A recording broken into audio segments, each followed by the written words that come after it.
Hi, Dale again, coming to you from my garage, and I am lucky enough to work for a great company with great owners. We're a small company, and every year we go to a company-wide retreat. This year, the owners asked me, "Hey Dale, can you make a few outdoor games to bring to the company retreat?" And I said, yeah. I already have a pair of cornhole games that I made, so this video I'm going to make this ladder golf game. It's about as fast and as easy as a build can possibly be. The nice thing is that the colors of my company match the colors of my son's college, so anything I build for one will work for the other.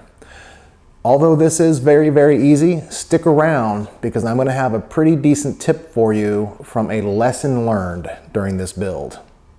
Let's get started. I started by going through my golf bag for some old golf balls. You're going to need 12 of them. Drill press really helps here, but you could use your power drill if you were really, really careful. Secure the golf balls in a strong clamp and drill a 1/4-inch hole right down the center. Make sure to move the drill bit up and down a few times after you've gone through the ball. This will really help clear out any rubber that might have gotten in the way. Do this to all 12 golf balls. If you don't have any golf balls, try asking a friend that golfs for some old golf balls, or maybe try a golf range to see if they'll give you a dozen. Pro shops also sell used golf balls. You're looking for cheap here, not quality, as you're going to be drilling holes right through them. Although, I did find Top Flight flew straighter when tethered to a section of paracord.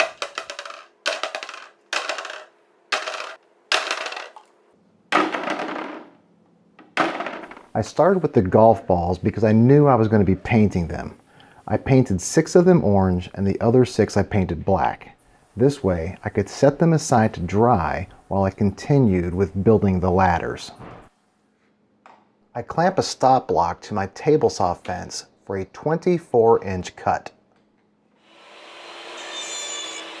I'm going to need a total of 14 24-inch pieces of PVC. I get that by cutting 5 2-foot pieces from each of the first 2 10-foot PVC pipes. Then, from the 3rd and 4th 10-foot PVC pipe, I cut only 1 2-foot section from each. This will give me a total of 12 24-inch pieces. The remaining 2 24-inch sections will be from what is remaining from the 3rd and 4th PVC pipe after they are cut up. And yes, I realize that the last section cut from each pipe will not be a full 24 inches because of the kerf of the saw blade. That's okay, as in reality, we really only need 6 at a true 24 inches for the crossbars. The remaining 8 will only be used for the feet, and they don't need to be a full 24 inches.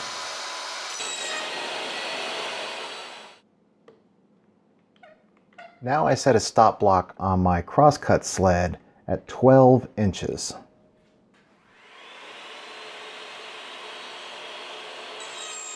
Now I'm going to cut 12 pieces at 12 inches, 6 from the 3rd 10-foot PVC pipe and 6 from the 4th 10-foot PVC pipe.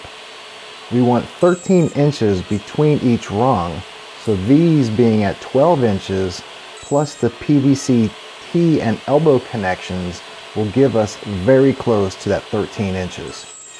These cuts will leave a piece just a little bit shy of 24 inches from each pipe.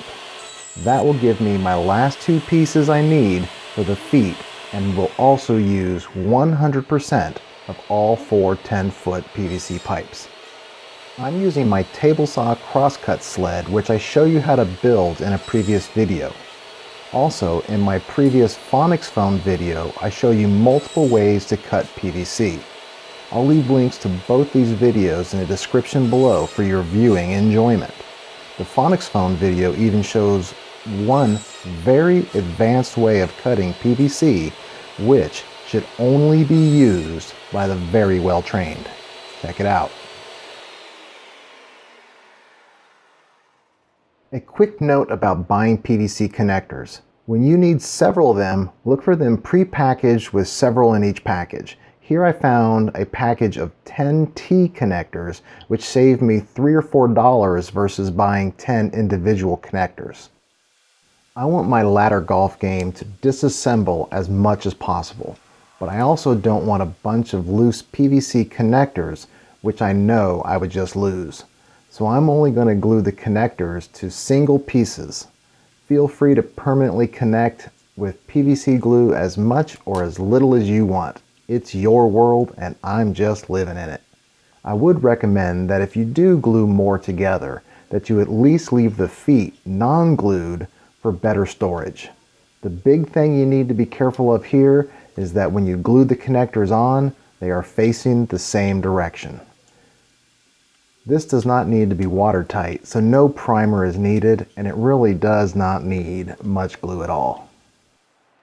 After gluing the connectors to each rung of the ladder, you should look something like this. The final pieces I'm going to glue are the initial riser pieces to the T connectors that will connect with the feet of the ladder. It's now time to test assemble the ladder to make sure that everything fits together nicely and to confirm proper spacing. This is as simple as connecting the 12-inch riser pieces between each ladder rung, then installing the feet. I'm only going to assemble one on camera, but you should test fit both of them. It all looks good to me.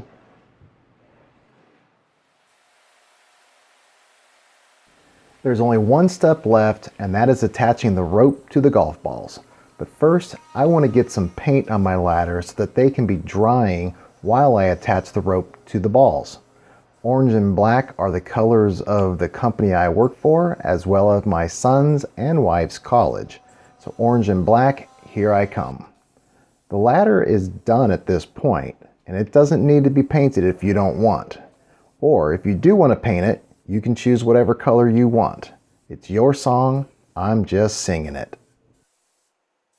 To attach the rope to the golf balls, you'll need the golf balls, about 12 feet of rope, paracord works very well.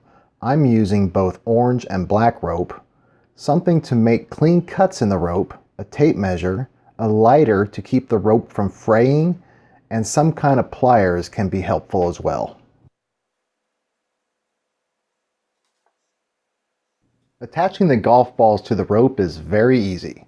Simply thread the end of the rope through the hole in the golf ball, make a simple overhand knot to keep the ball from coming off. If you have a bit too much rope coming out from the knot, like I did on a couple of them, simply cut to size and use the lighter to melt the end of the rope so it does not fray. Thread another golf ball on the rope and measure so the balls are about 13 inches apart. Tie another overhand knot and cut the rope. Remember, anytime you cut the rope, be sure to use your lighter to melt the ends so they do not fray. I'm using the orange rope to connect the black balls and the black rope to connect the orange balls. Simply continue until you have 2 sets of 3.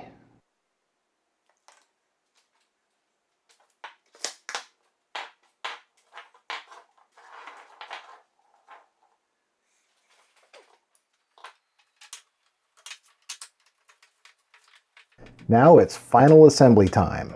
Simply line up the PVC sections and push them together. For mine, that's the black frame sections to the orange ladder rungs and the orange frame section to the black ladder rungs. Attach the 4 feet and then we are done.